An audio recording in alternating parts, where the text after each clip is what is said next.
नमस्कार, बीएसटीवी देख रहे हैं आप और मैं हूं आपके साथ रोहित झा। शाम के 5 बज गए हैं और वक्त हो चला है 5 की पंच का, जहां हम दिन भर की 5 बड़ी खबरें आपको बताने वाले। तो आज किन 5 बड़ी खबरों पे हम आपको जानकारी पहुंचाने वाले हैं, वो सबसे पहले आप टेलीविजन स्क्रीन पर देख लीजिए। तो देखिए 5 बड़ी खबरें जिसपे आज हम बात करने वाले हैं। महिला आरक्षण को लेकर जो सियासत है वो थमने का नाम नहीं ले रहा और अब विधानसभा में विशेष सत्र बुलाया गया है, जहां पर भारतीय जनता पार्टी निंदा प्रस्ताव लेकर आने वाली है। साथ ही छत्तीसगढ़ से लेकर विधानसभा के मध्य प्रदेश में भी विशेष सत्र लाया जाएगा। मध्य प्रदेश की विधानसभा में भी विशेष सत्र लाया जाएगा। इसके अलावा देखिए नारी शक्ति अधिनियम को लेकर के पोस्टर लगाया गया है, जिसको लेकर कांग्रेस पार्टी ने विरोध जताया।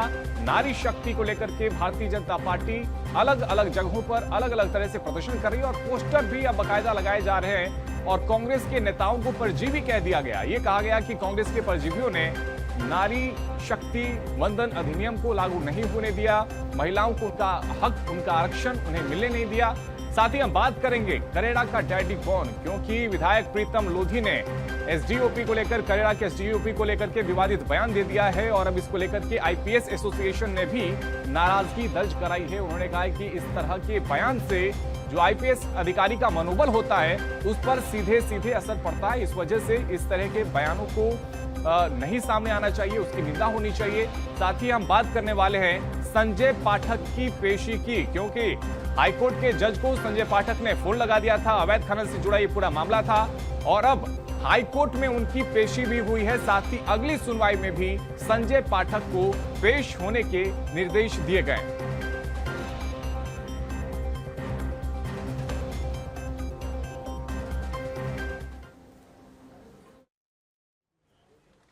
तो देखिए नारी शक्ति वंदन अधिनियम को लेकर जो सियासत है वो थमने का नाम नहीं ले रहा है। महिलाओं को 33% आरक्षण देना था और अब चूंकि ये बिल लोकसभा में फेल हो गया, अब इसको लेकर के मध्य प्रदेश में विधानसभा में विशेष सत्र बुलाया गया है, जहां पर भारतीय जनता पार्टी निंदा प्रस्ताव लाने वाली है। और 27 अप्रैल को एक दिन का विशेष सत्र भारतीय जनता पार्टी ने बुलाया है, जहां पर निंदा की जाएगी। और जिस तरह से लगातार हम देख रहे हैं कि भारतीय जनता पार्टी लगातार हमलावर है। जब से ये बिल लोकसभा में फेल हुआ उसके बाद से ही लगातार अलग अलग राज्यों में प्रदर्शन हो रहा है। मध्य प्रदेश में भी सड़कों पर भारतीय जनता पार्टी के कार्यकर्ता उतरे, विरोध जताया गया। और हमारे सहयोगी मनोज राठौर अब हमारे साथ में इस खबर पे लाइव जुड़ गए। सीधा मनोज जी के पास चलते हैं। अब मनोज जी देखिए, जब से महिला आरक्षण लोकसभा में फेल हुआ उसके बाद से ही हम देख रहे हैं कि भारतीय जनता पार्टी के जो नेता हैं वो हमलावर हैं और अब विशेष सत्र भी बुलाया गया है। बिल्कुल, विशेष सत्र जो है इसको लेकर पहले ऐलान कर दिया गया था। जब पहली प्रेस कॉन्फ्रेंस बुलाई गई थी उस दौरान मुख्यमंत्री डॉक्टर मोहन यादव ने जानकारी दी थी कि किस तरीके से बीजेपी जो है इसका विरोध प्रदर्शन करेगी, जनता के बीच में जाएगी और इस दौरान विशेष सत्र की बात भी कही गई थी। लेकिन अब अधिसूचना जो है विधानसभा के द्वारा जारी कर दी गई है। 27 तारीख को जो है ये सत्र विशेष रूप से बुलाया गया है और इस सत्र के दौरान नारी शक्ति वंदन के साथ महिला सशक्तिकरण को लेकर चर्चा होगी। विपक्ष इस चर्चा में शामिल होगा। हालांकि इस विशेष सत्र को बुलाने को लेकर विपक्ष की तरफ से किसी तरीके की प्रतिक्रिया नहीं आई, लेकिन विपक्ष का इस बिल को लेकर अपना अलग तर्क है। लेकिन बीजेपी सीधे तौर पर यह आरोप लगा रही है कि आदि आबादी का अपमान करने का काम जो है विपक्षीय दलों ने किया। यही कारण है कि बीजेपी लगातार विपक्ष को घेरने में जुटी है, जनता के बीच में ये बताने में जो है वो लगातार कोशिश कर रही है कि किस तरीके से विपक्ष ने इस महत्वपूर्ण बिल में सत्ता पक्ष का साथ नहीं दिया और लोकसभा में जो स्थिति सामने आई, बिल जो है वो गिरने के बाद, पास नहीं होने के बाद किस तरीके से विपक्षीय दलों ने जश्न मनाया, उसके बाद लगातार बीजेपी सड़कों पे आंदोलन भी कर रही है। कल नारी शक्ति पद यात्रा निकाली जिसमें मुख्यमंत्री डॉक्टर मोहन यादव के साथ संगठन के तमाम पदाधिकारी शामिल थे। ऐसे में विशेष सत्र के दौरान जो है निंदा प्रस्ताव जो है विपक्षी दलों के लिए लाया जाएगा, क्योंकि जिस तरीके से बिल में साथ देने का काम नहीं किया और जश्न मनाकर महिला विरोधी जो है वो अपनी जिस तरीके से कहें कि बिल के साथ खड़े होना चाहिए था, लेकिन महिला विरोधी जो है वो बात जैसे ही ये बिल लोकसभा में फेल होता है उसके बाद से ही भारतीय जनता पार्टी हमलावर हो जाती है और सीएम डॉक्टर मोहन यादव ने भी इसकी निंदा की थी। अब निंदा प्रस्ताव भी लाया जा रहा है। दूसरी तरफ हम देख रहे हैं कांग्रेस पार्टी भी लगातार प्रेस कॉन्फ्रेंस कर रही है। वो ये कह रही है कि हम तो परिसीमन का विरोध कर रहे थे, हम तो महिला आरक्षण का विरोध कर ही नहीं रहे, क्योंकि 2023 में ही उसे कानून बना दिया गया। तो अब कुल मिलाकर ये मामला अब कहां थमता हुआ नजर आ रहा है? बिल्कुल, क्योंकि बीजेपी का अपना प्लान है विपक्ष को किस तरीके से घेरना है। महिलाओं के अपमान के साथ विपक्षी दलों पे आरोप लगाए गए हैं। ऐसे में विपक्ष को हर स्तर पे घेरने की प्लानिंग बीजेपी की और वो नजर भी आ रही है। लेकिन विपक्ष खासतौर से मध्य प्रदेश में कांग्रेस की तरफ से जो है प्रेस कॉन्फ्रेंस करके जनता के बीच में बताया जा रहा है कि वो महिला आरक्षण के विरोध में नहीं है, महिला आरक्षण का सपोर्ट कर रहा है। लेकिन जिस तरीके से परिसीमन के जरिए बीजेपी ने अपनी आगामी चुनावी रणनीति को स्पष्ट किया, उसका साथ जो है वो नहीं देने का काम किया। नए परिसीमन के साथ जो है वो आरक्षण बिल लागू करना चाहिए था, लेकिन जो बिल पारित किया गया उस पर जो है वो अमल नहीं किया गया। उसके संशोधन को लेकर जो है पार्टी ने तो ये स्पष्ट कर दिया कि वो निंदा प्रस्ताव लेकर आने वाली है। लेकिन दूसरी तरफ अब विपक्षी दल और खासतौर पे कांग्रेस पार्टी की क्या रुख होने वाली है, उनका क्या रुख होगा? क्योंकि लगातार हम देख रहे हैं कि इससे पहले भी कांग्रेस पार्टी लगातार विरोध जताया है। ऐसे में अगर विरोध यहाँ पर विशेष सत्र में कांग्रेस के जो विधायक हैं वो शामिल होते हैं तो वो क्या कुछ कहते हैं, इस पे भी नजर रहेगी।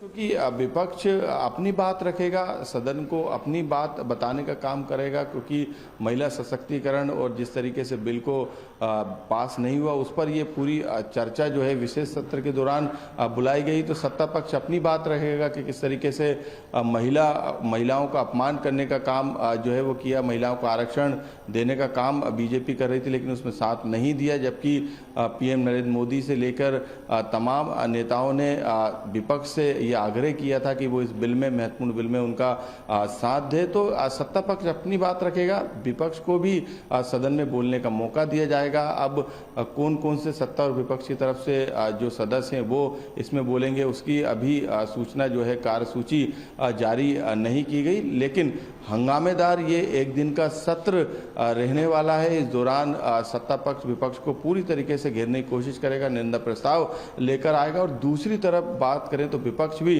काउंटर करेगा विपक्ष की तरफ से वाली नहीं है। बहुत शुक्रिया मनोज जी आपका हमारे साथ में जुड़ने के लिए और दर्शकों तक जानकारी पहुंचाने के लिए। वही देखिए, मध्य प्रदेश के अलावा छत्तीसगढ़ में भी विधानसभा का विशेष सत्र बुलाया गया है जहां पर भारतीय जनता पार्टी निंदा प्रस्ताव लेकर आने वाली है। और लगातार हम देख रहे हैं कि अलग अलग राज्यों में भारतीय जनता पार्टी लगातार प्रदर्शन कर रही है और अब विधानसभा का विशेष सत्र बुलाया गया है छत्तीसगढ़ में भी, जहां पर निंदा प्रस्ताव भारतीय जनता पार्टी लेकर के आने वाली है। और महिला आरक्षण को लेकर के भारतीय जनता पार्टी के नेता भी लगातार हमलावर हैं। सीएम विष्णुदेव साई ने भी ये कहा है कि महिला शक्ति का अपमान किया गया है, जो आधी आबादी है उनको उनका हक नहीं दिया गया है, जिसकी वजह से भारतीय जनता पार्टी महिलाओं की आवाज बनकर सड़कों पर है। आक्रोश रैली भी इससे पहले निकाला गया था जहां पर बड़ी संख्या में भारतीय जनता पार्टी के कार्यकर्ता, साथ ही महिला मोर्चा की जो नेता हैं वो भी बड़ी संख्या में यहां पर पहुंची थी। विरोध जताया गया था, आक्रोश जताया गया था।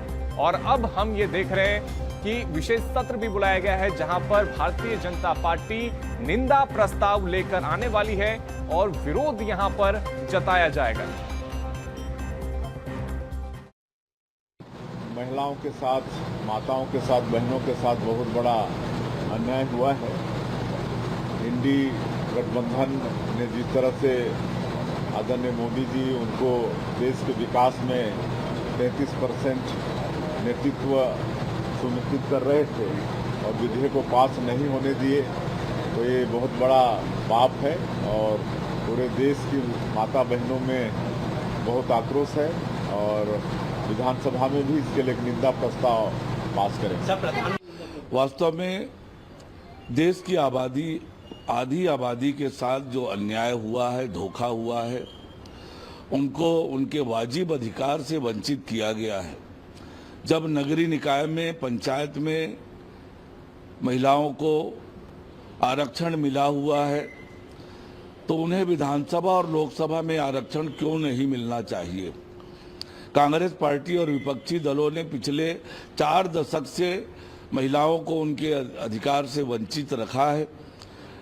नरेंद्र मोदी जी के नेतृत्व में हमारी सरकार ने प्रयत्न किया कि उन आधी आबादी को उनका अधिकार मिले।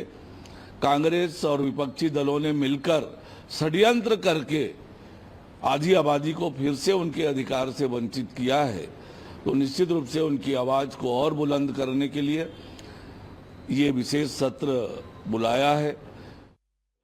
तो देखिए, एक तरफ भारतीय जनता पार्टी का यह कहना है कि विपक्षी दलों ने षड्यंत्र रचा जिसकी वजह से महिलाओं को उनका हक नहीं मिल पाया। वहीं दूसरी तरफ इस पूरे मामले को लेकर के जो कांग्रेस पार्टी है वो भी हमलावर है। कांग्रेस पार्टी ने प्रेस कॉन्फ्रेंस किया। राज्यसभा सांसद रंजीत रंजन ने यह आरोप लगाया। उन्होंने ये कहा कि भारतीय जनता पार्टी केवल राजनीति कर रही है क्योंकि महिला आरक्षण बिल पहले ही यहां पर पास हो चुका है। 2023 में हमने उसे पास किया था। हमने केवल और केवल परिसीमन का विरोध किया है क्योंकि 2011 की जनगणना के आधार पर सरकार परिसीमन कराना चाहती थी। हमने उसका विरोध किया। हमने ये कहा कि 2026-27 में जो नई जनगणना होने वाली है उसके आधार पर परिसीमन कराया जाए। लेकिन भारतीय जनता पार्टी जो नैरेटिव है वो गलत तरीके से सेट कर रही है और भारतीय जनता पार्टी अपना कोई भी वादा पूरा नहीं करती है। साथ ही देखिए, रंजीता रंजन ने यह कहा है कि युवाओं को नौकरी देने का वादा किया गया था, साथ ही 15 लाख रुपए का वादा किया गया था, लेकिन किसी भी वादे को भारतीय जनता पार्टी ने पूरा नहीं किया। और एक बार फिर से Bharatiya Janata party narrative set करने की कोशिश कर रही है, ये बताने की कोशिश कर रही है कि जो कांग्रेस पार्टी है, जो विपक्षी दल है, वो महिला विरोधी है, जबकि महिलाओं को लेकर के जो आरक्षण की बात हो रही है उसमें विपक्षी दलों ने 2023 में साथ दिया था। लेकिन अब केवल और केवल भारतीय जनता पार्टी राजनीति कर रही है। रंजीत रंजन ने बीएसटीवी से बातचीत में क्या कुछ कहा, सुनवाते हैं आपको।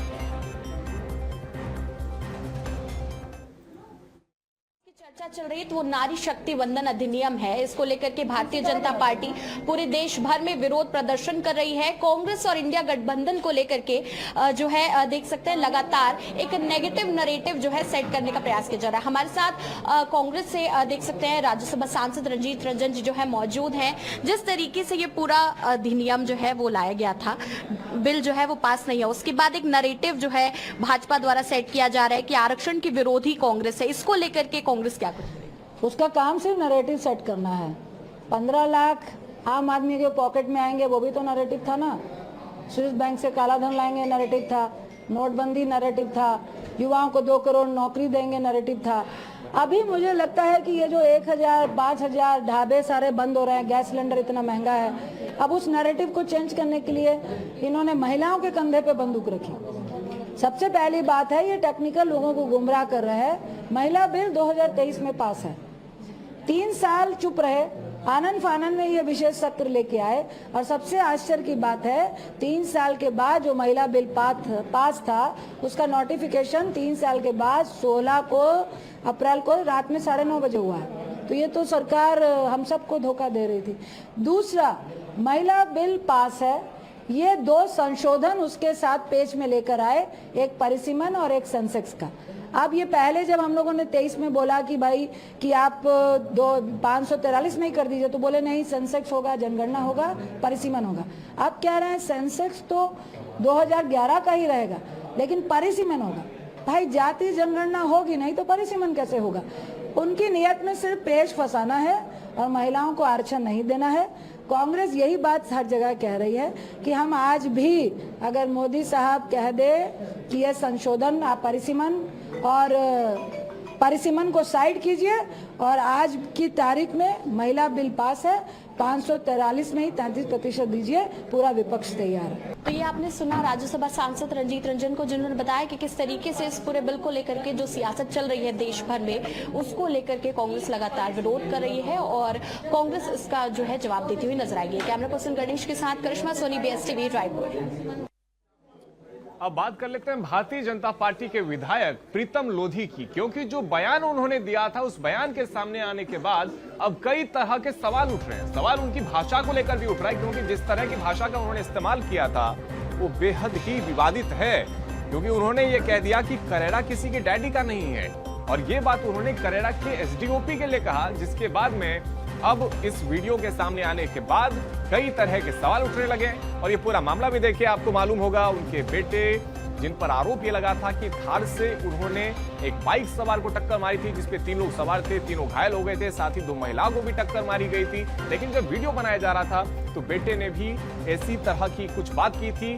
लेकिन सोशल मीडिया पर जब प्रीतम लोधी ने पोस्ट किया था उन्होंने ये कहा था कि बेटे पर कार्रवाई होनी चाहिए, हमारे लिए जनता बहुत बड़ी है। लेकिन उसके बाद हमने देखा कि एक नया वीडियो सामने आता है और उसमें एसडीओपी को बकायदा धमकाते हुए नजर आते हैं और उनकी भाषा को लेकर के कई तरह के सवाल उठ रहे हैं, क्योंकि जो भाषा उनकी थी क्या वो वाकई में जनप्रतिनिधि की हो सकती है? अगर 15 दिन में अगर स्पीकर नहीं दिया तो मैं फिर करेरा एसडीओपी के बंगले को 10,000 आदमी ले जाकर गोबर से भरवा दूंगा, गोबर से भरवा दूंगा, गोबर से भरवा दूंगा।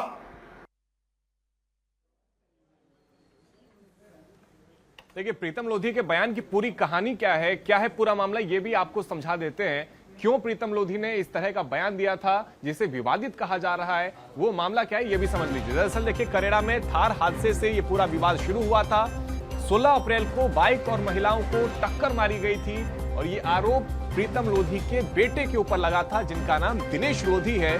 और दिनेश लोधी की थार से ही ये एक्सीडेंट हुआ था और हादसे में 5 लोग गंभीर रूप से घायल हो गए थे। 3 जो बाइक सवार थे, 2 महिलाएं भी इसमें शामिल थी। और पुलिस ने थार को जब्त कर लिया, जांच पड़ताल शुरू कर दी। और इस वक्त उन्होंने ये कहा था प्रीतम लोधी ने कि कार्रवाई होनी चाहिए। कोर्ट के आदेश के बाद में आरोपी थाने भी पहुंचा था। लेकिन अब जो बयान उन्होंने दिया है उसको लेकर कई तरह के सवाल उठने लगे हैं, क्योंकि पुलिस ने हुटर और साथ ही ब्लैक फिल्म पर भी चालान किया था।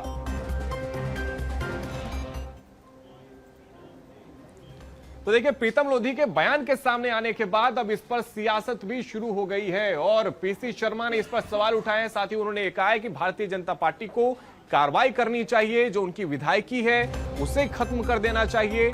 और अब सियासत जो है वो शुरू हो चुका है। विधायक प्रीतम लोधी के बयान पर अब कांग्रेस पार्टी ने हमला बोलना शुरू कर दिया है। पूर्व मंत्री और कांग्रेस नेता पीसी शर्मा ने तंज कसा है और जो भाषा उनकी थी उसको लेकर उन्होंने ये कहा है कि मध्य प्रदेश में कानून व्यवस्था पूरी तरह से ध्वस्त हो चुकी है। और साथ ही उन्होंने भारतीय जनता पार्टी से कार्रवाई करने की बात कही है, उन्होंने विधायकी खत्म करने की बात कही है।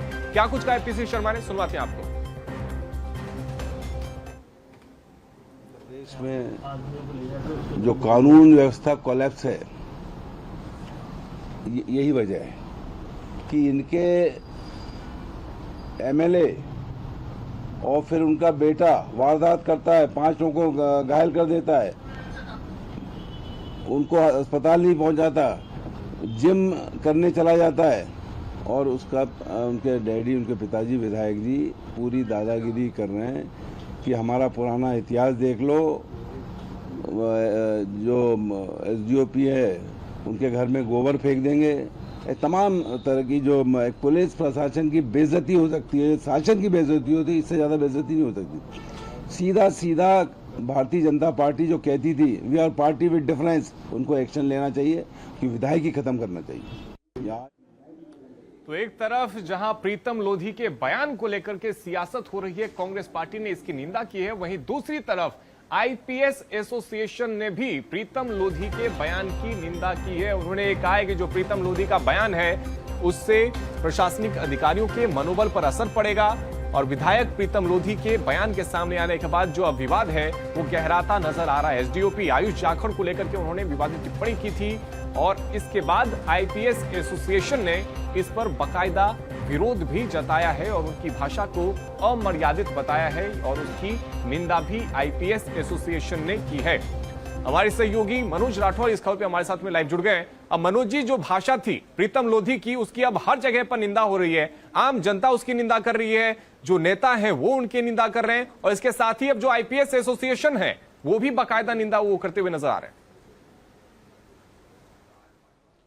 बिल्कुल रोहित, पहले बेटे की दादागिरी और उस दादागिरी के बाद जब पुलिस ने कार्रवाई की तो पिता जो कि विधायक हैं बीजेपी से, उनकी गुंडागर्दी सामने आई। जिस तरीके की उन्होंने भाषा का इस्तेमाल किया, उन्होंने धमकी भरे लहजे में जो है वो कई तरीके की अभद्र भाषा जो है उन्होंने बोली, तो ये बताता है कि किस तरीके से अपनी राजनीति जो है उस क्षेत्र में जो है अपने संसदीय विधायक के क्षेत्र में विधानसभा में किस तरीके की वो राजनीति कर रहे हैं। तो प्रीतम लोधी का हालांकि रिकॉर्ड जो है वो कहीं ना कहीं तमाम आपराधिक मामलों से भी जुड़ा हुआ है, लेकिन उन्हें जनता ने चुनकर भेजा है, उनकी विधानसभा से वो चुनकर आए हैं, जनता ने उनको पसंद किया। लेकिन यदि वो इस तरीके के व्यवहार करते हैं और ख़ास तौर से वो प्रशासनिक अधिकारी जिस पर कानून और सुरक्षा व्यवस्था की जिम्मेदारी है और ऐसे में यदि उनके साथ ऐसा व्यवहार किया जाता है तो ये कहीं ना कहीं इस पर भी आपत्ति जो है वो ली जा रही है। यही कारण है कि इस पूरे मामले में जिस तरीके की बातें उन्होंने एक अधिकारी और एक आईपीएस अधिकारी को लेकर कही, अब उसका विरोध जो है, उस पर आपत्ति जो है वो दर्ज कराने का काम खुद आईपीएस एसोसिएशन के द्वारा किया गया। एक प्रेस नोट जारी किया गया। उन्होंने कहा कि ये पूरा मामला कहीं ना कहीं एक जनप्रतिनिधि को शोभा नहीं देता, इस तरीके की भाषा का इस्तेमाल उन्हें नहीं करना चाहिए। आईपीएस एसोसिएशन ने कड़ी निंदा जो है इस पूरे मामले में नहीं होना चाहिए। और अब कहीं ना कहीं सवाल भी उठता है कि यदि आप एसडीओपी से इस तरह से बात करें तो आम जनता से भी आप कैसे पेश आते होंगे। फिलहाल बहुत शुक्रिया मनोज जी आपका हमारे साथ में जुड़ने के लिए और तमाम जानकारी के लिए।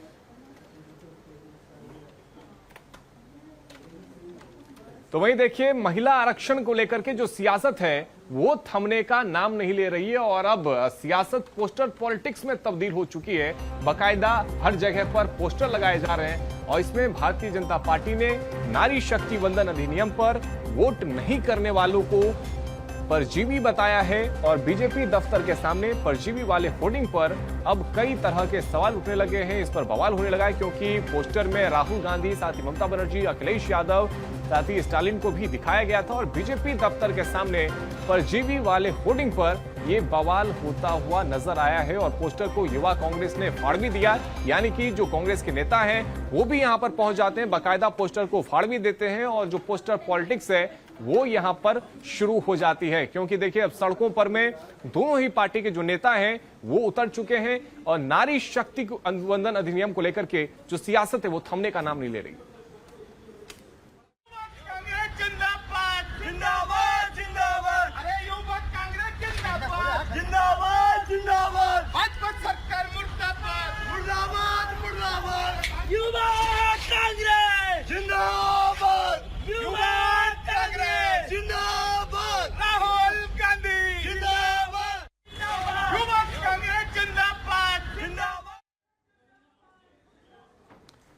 तो देखिए, आपने देखा किस तरह से महिला आरक्षण को लेकर के जो सियासत है वो हो रही है, लेकिन दूसरी तरफ जो बीजेपी के एक और विधायक है संजय पाठक, वो हाईकोर्ट में पेश हुए हैं और हाईकोर्ट में पेश होने के बाद उन्होंने ये कहा था कि अगली पेशी में वो दोबारा से नहीं आ सकते, लेकिन उनकी मांग को पूरी तरह से ठुकरा दिया गया है। अगली पेशी में भी उन्हें हाजिर होना पड़ेगा। अवैध खनन को लेकर दरअसल ये पूरा मामला उठा था, जिसको लेकर उन्होंने हाईकोर्ट के जज को फोन लगा दिया था और हाईकोर्ट के जज ने इस अपने आप को इस मामले से अलग कर लिया था। उन्होंने ये कहा था कि उनको इस केस में संपर्क करने की कोशिश की गई जो कि न्याय व्यवस्था के खिलाफ है और इसलिए ही देखिए, अब इस पूरे मामले में हाईकोर्ट में सुनवाई शुरू हो चुकी है और हाईकोर्ट में आपराधिक अवमानना केस में उन्हें असिस्ट करने की इजाजत दी गई है और अगली सुनवाई में पाठक को हाजिरी से छूट देने से भी इनकार कर दिया गया है और अगली सुनवाई में उन्हें पेश होना होगा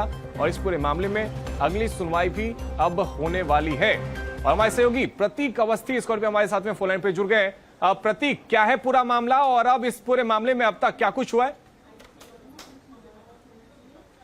को एक फोन करना बेहद महंगा साबित हो रहा है विधायक संजय पाठक को, जो कि बीजेपी की ओर से विजय राघवगढ़ कॉन्स्टिट्यूएंसी से एमएलए हैं और इस पूरे मामले को लेकर के क्रिमिनल जो है मामला, जो मुकदमा है वो कॉग्निजेंस जो है हाईकोर्ट ने लिया था और उसमें सुमोटो पिटीशन फाइल की गई थी। बीती सुनवाई में बिना शर्त माफी संजय पाठक की ओर से मांगी गई थी और हलफनामे में कहा गया था कि गलती से उनके द्वारा फोन कर दिया गया। आज इस पूरे मामले पे विस्तृत सुनवाई हुई और कोर्ट में व्यक्तिगत हाजिरी संजय पाठक की थी। इस बीच आशुतोष दीक्षित, जिन्होंने इस पूरे मामले को उठाया था, शिकायतकर्ता भी थे, उनकी ओर से इंटरवेंशन फाइल करते हुए मांग की गई कि वे कोर्ट को इस पूरे मामले में असिस्ट करना चाहते हैं, जिसकी मंजूरी भी हाईकोर्ट ने यहाँ पर दे दी है और अगली सुनवाई जो है मई महीने की तय की गई है।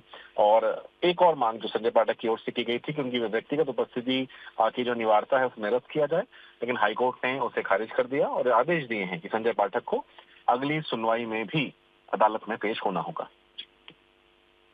क्या कुछ होता है प्रतीक, आप नजर बनाए रखिएगा। फिलहाल बहुत शुक्रिया आपका हमारे साथ में जुड़ने के लिए। तो 5 का पंच में फिलहाल इतना ही। खबरों का सिलसिला जारी है, आप देखते रहिए BS TV। नमस्कार।